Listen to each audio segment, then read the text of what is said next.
72% dos brasileiros que se aposentam aos 65 anos ficam sem dinheiro antes de morrer.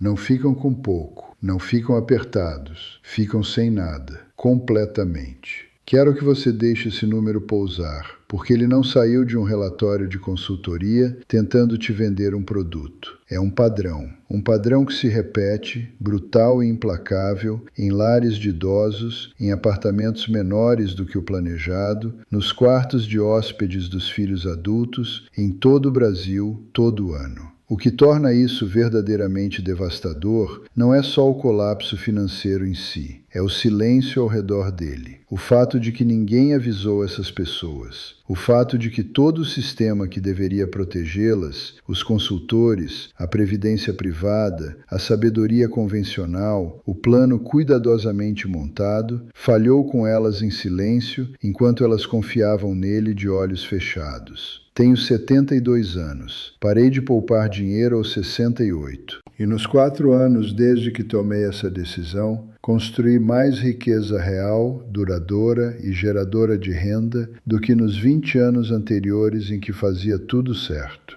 Não estou aqui para te vender nada. Não tenho curso, newsletter ou programa de mentoria. O que tenho é uma história verdadeira. E vou te contar exatamente como aconteceu, sem dourar a pílula, sem omissões confortáveis, sem mentiras bem-intencionadas. Porque passei décadas demais sendo enganado por pessoas confortáveis e me recuso a me tornar uma delas. Quero te levar de volta ao começo, porque ele importa.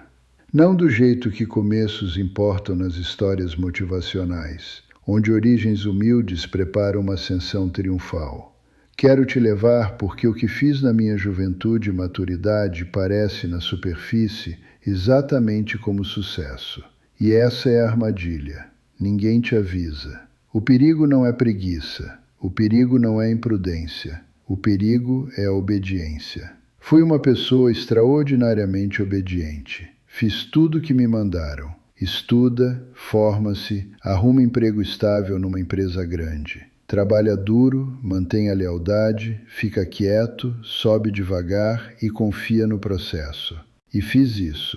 Me formei em ciências contábeis, saí com honras e entrei direto no emprego numa empresa de médio porte em São Paulo. Usei o mesmo tipo de terno por 30 anos. Sentei na mesma sala de reuniões por 30 anos. Dei as melhores horas de cada dia da minha vida a pessoas que me substituiriam sem hesitar no momento em que isso se tornasse financeiramente conveniente. O que não entendia plenamente, o que ninguém me sentou e explicou em linguagem simples, é pelo que realmente estava trocando essas horas. Achei que estava trocando por segurança, por um futuro. Pela vida que eventualmente viveria quando tivesse acumulado os números certos nas contas certas. Contribuía para um PGBL que nunca deixava de alimentar. Tinha uma carteira diversificada. Tinha um consultor financeiro chamado Renato que me mandava extratos trimestrais com gráficos que sempre subiam e iam para a direita. E que me levava para almoçar uma vez por ano, onde conversávamos sobre manter o rumo e não reagir emocionalmente à volatilidade do mercado. Confiava no Renato completamente.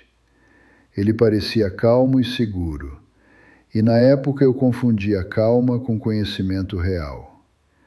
Esse foi um dos meus erros mais caros. Também adiava as coisas que me dizia que faria um dia. A viagem a Fernando de Noronha, que minha esposa Helena queria fazer desde 1987, a reforma da cozinha que discutimos por uma década, o sítio no interior de Minas que eu fantasiava desde que meu próprio pai me levou para um quando eu tinha 9 anos. Disse ainda não para tudo isso. Disse quando nos aposentarmos, quando tivermos mais tempo, quando o mercado fizer o que precisamos. Disse isso tantas vezes que parou de parecer adiamento e começou a parecer plano. Essa distinção entre adiamento e plano é uma que eu levaria anos aprendendo a desfazer. A coisa sobre a narrativa tradicional de aposentadoria é que ela é construída sobre um momento. um momento singular, limpo e celebratório de chegada. Você trabalha duro, se sacrifica e então um dia cruza a linha de chegada e a vida que adiou começa. Acreditei nesse momento com tudo o que tinha. Trabalhei em direção a ele da forma que uma pessoa religiosa trabalha em direção ao paraíso. Não porque conseguia imaginá-lo com clareza, mas porque toda a estrutura da vida que eu estava vivendo exigia que ele fosse real. Me aposentei aos 64 anos, numa terça-feira. Não houve festa porque eu mesmo pedi que não houvesse. Houve um reconhecimento breve na reunião semanal, um cartão presente para um restaurante e um aperto de mão de um diretor regional que estava na empresa havia 3 anos e que não sabia de fato quem eu era. Dirigi para casa, sentei na mesa da cozinha enquanto Helena fazia café e esperei. Esperei o sentimento de chegada aparecer. A sensação de finalmente estar do outro lado do grande sacrifício. Esperei por aproximadamente 4 dias antes de entender, no meu estômago, antes de entender na minha cabeça, que não havia outro lado. Havia apenas isso.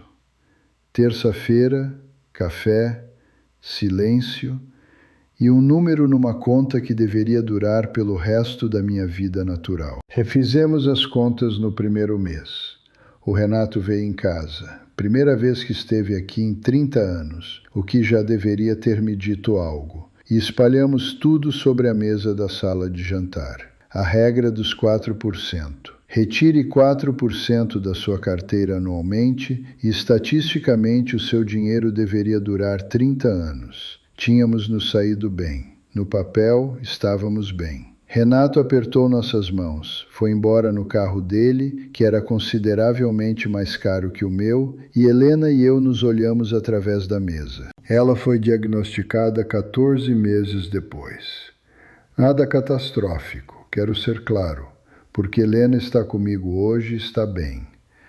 Mas foi sério o suficiente para exigir cirurgia, seguida de um regime de medicamentos, de fisioterapia, de consultas de monitoramento que nos obrigavam a ir à cidade 2 vezes por mês.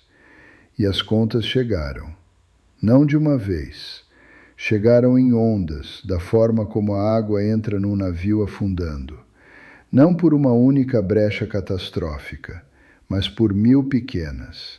Coparticipações, medicamentos sem cobertura, um especialista fora da rede credenciada porque o credenciado tinha 6 meses de espera, custos de transporte, hospedagens quando as consultas se estendiam, e então, silenciosamente, quase ofensivamente, a inflação.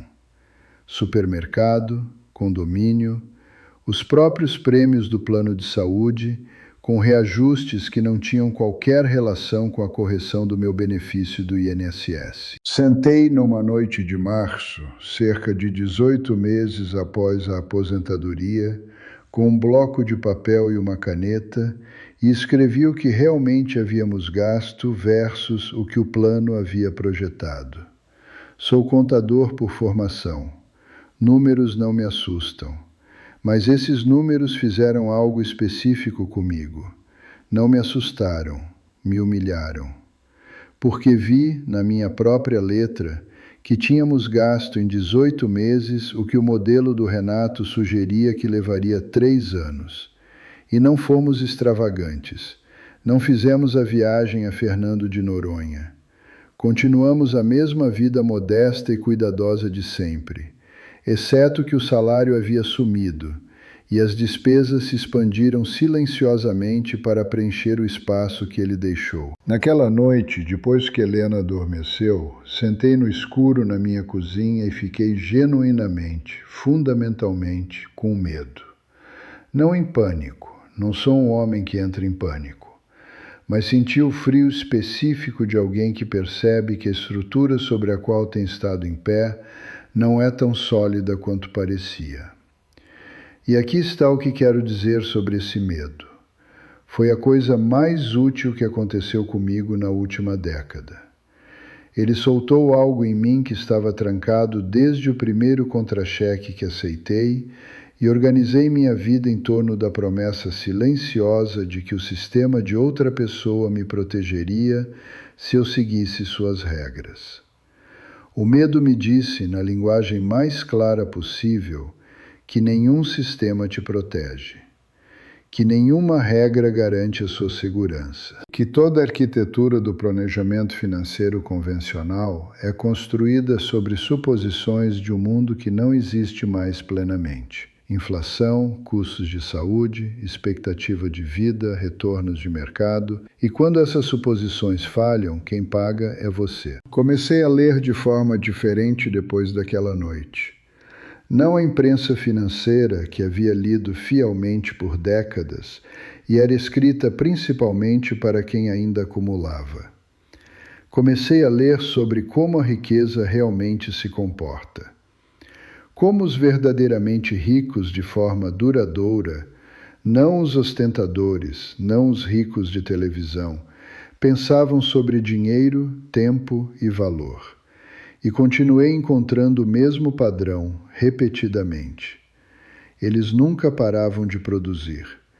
Nunca aceitavam que havia uma linha de chegada após a qual fariam a transição de criadores de valor para consumidores de valor armazenado.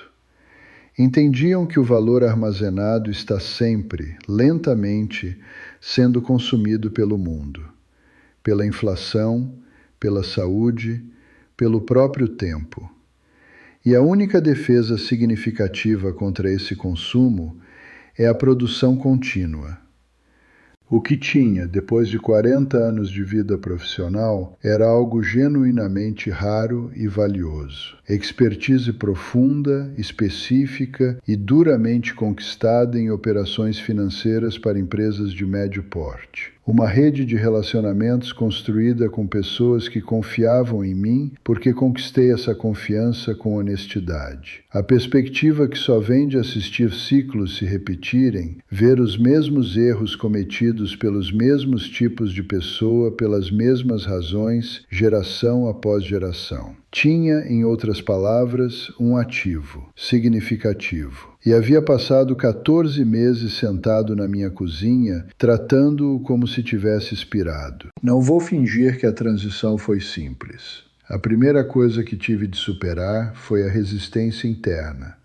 A crença de que aceitar dinheiro pelo meu conhecimento aos 65 anos era uma admissão de fracasso. Que um homem que havia planejado corretamente não deveria precisar trabalhar. Tive de desmontar essa crença com as próprias mãos. Foi preciso a Helena, que sempre teve mais clareza sobre a minha psicologia do que eu mesmo, me olhar através da mesa da cozinha e dizer muito quietamente: "Você não está com vergonha porque fracassou. Está com vergonha porque teve sucesso e não foi suficiente. São coisas diferentes, e só uma delas vale a pena corrigir." Comecei a consultar, não por uma empresa, não por uma plataforma, por 3 telefonemas para pessoas que já me conheciam e respeitavam o que eu sabia. Disse diretamente que estava disponível e que não estava interessado em fingir ter 20 anos a menos. Estava interessado em resolver problemas específicos com eficiência, usando 40 anos de julgamento acumulado. O primeiro trabalho me pagou mais por hora do que em qualquer ponto da minha carreira corporativa. Não porque o trabalho fosse mais difícil, porque o valor de expertise específica, sem burocracia, é na prática mais alto do que a mesma expertise aprisionada dentro de uma estrutura corporativa. Também eliminei cada despesa que comprava status em vez de satisfação. Não frugalidade por si mesma, não tenho interesse em austeridade. Falo da identificação precisa e cirúrgica de cada real, indo para a manutenção de uma identidade que eu havia superado. O leasing do carro que me mantinha num veículo que sinalizava respeitabilidade para colegas que não tinha mais. A associação no clube que mantive ativa por 20 anos porque deixá-la vencer pareceria admitir que não estava mais numa certa categoria. As assinaturas e serviços acumulados num dreno mensal invisível de recursos que poderiam trabalhar para mim. Quando terminei essa auditoria, o número foi maior do que esperava. Redirecioná-lo para ativos geradores de renda e minha prática de consultoria começou a render de formas que a poupança convencional jamais havia rendido. Deixa eu ser preciso sobre o que quero dizer quando digo que parei de poupar e comecei a ficar mais rico. Não parei de ter reservas. O que parei de fazer foi tratar o acúmulo de dinheiro estático como meu objetivo financeiro principal. Porque aqui está o que ninguém te conta sobre poupar depois dos 60.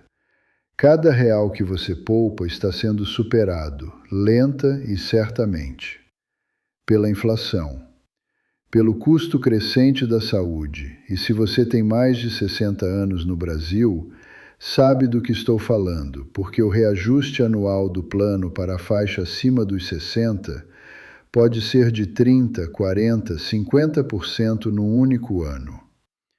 E pela duração de vida que agora você pode esperar ter, porque as tábuas atuariais se moveram numa direção que a regra dos 4% jamais foi projetada para acomodar.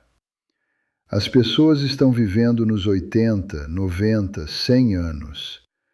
Um capital acumulado não sustenta 40 anos de vida pós-aposentadoria. Foi projetado para complementar alguns anos de declínio. Esse era o design original. E a maioria das pessoas ainda o usa para algo que nunca foi construído para fazer. O que fiz em vez disso foi construir. Construí uma prática de consultoria pequena, eficiente e de alto valor, rodando em menos de 10 horas semanais. Construí um imóvel para locação, não uma carteira, não um império. Um imóvel cuidadosamente escolhido, que gera renda mensal consistente independentemente do mercado. Construí um curso digital sobre operações financeiras para empresas de médio porte, que criei uma vez e que continua vendendo. Investi diretamente em 2 empresas em estágio inicial, fundadas por pessoas que conhecia há décadas. Nada disso exigiu mudança dramática de personalidade. Apliquei as mesmas qualidades que me tornaram eficaz na vida corporativa: precisão, paciência, disposição de fazer o trabalho ingrato. E as direcionei para empreendimentos que eu controlava. E quero falar sobre tempo, porque esta é a parte que as pessoas não enfrentam completamente até que algo as force.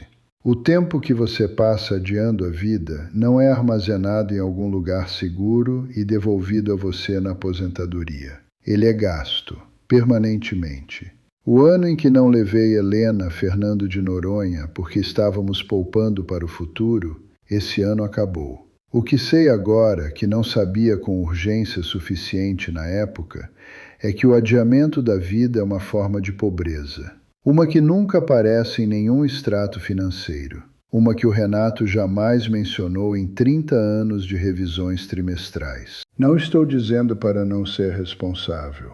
Estou dizendo que a responsabilidade foi transformada em arma por uma cultura e por um setor financeiro que lucra com a sua paciência, o seu adiamento e a sua aceitação silenciosa de um presente menor em troca de um futuro prometido que não pode realmente garantir. Finalmente fizemos a viagem a Fernando de Noronha há 2 anos. Foi extraordinário. Mas caminho de forma diferente de como teria caminhado aos 45, e eu sei disso. E a Helena sabe disso, e não dizemos isso em voz alta. Estou te contando tudo isso porque vejo pessoas fazendo exatamente o que eu fiz. Pessoas inteligentes, capazes e experientes na casa dos 50 e 60, que estão silenciosamente se tornando menores, em deferência a uma aposentadoria que deveria justificar essa pequenez. E quero dizer a essas pessoas o que ninguém me disse com clareza suficiente. A vida que você está adiando é a única vida que você vai ter. Então aqui está o que quero que você faça, agora. Não no próximo trimestre, não quando o mercado melhorar. Pegue um papel e escreva 3 coisas. A primeira é o que você realmente sabe, não seu cargo, não seu currículo, mas o que você genuinamente, profundamente e especificamente sabe, no tipo de detalhe que levou décadas para acumular e que alguém mais jovem não pode comprar nem atalhar. A segunda é quem já confia em você. Não seguidores, não conexões, mas seres humanos reais que observaram você operar ao longo do tempo e sabem por experiência que a sua palavra significa algo. A terceira é o que você tem adiado. A coisa específica, a coisa com nome, a coisa que você tem se dito que vai resolver quando o momento for certo. Porque aqui está a verdade que levei 68 anos para habitar completamente. As circunstâncias nunca vão se alinhar. O momento nunca vai ser perfeitamente certo.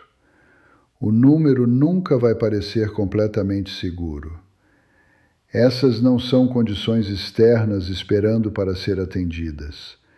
São condições internas que você cria ao decidir começar.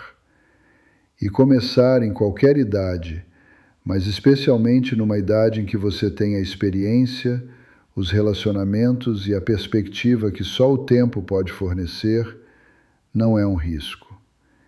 É a única resposta racional à situação em que você realmente se encontra. Tenho 72 anos. Estou mais saudável do que estava aos 65. Porque estou engajado, porque estou construindo, porque acordo de manhã com uma razão que não é simplesmente a ausência de um despertador. Estou gerando mais renda do que gerava na última década da minha carreira corporativa, com uma fração das horas e nenhuma da indignidade.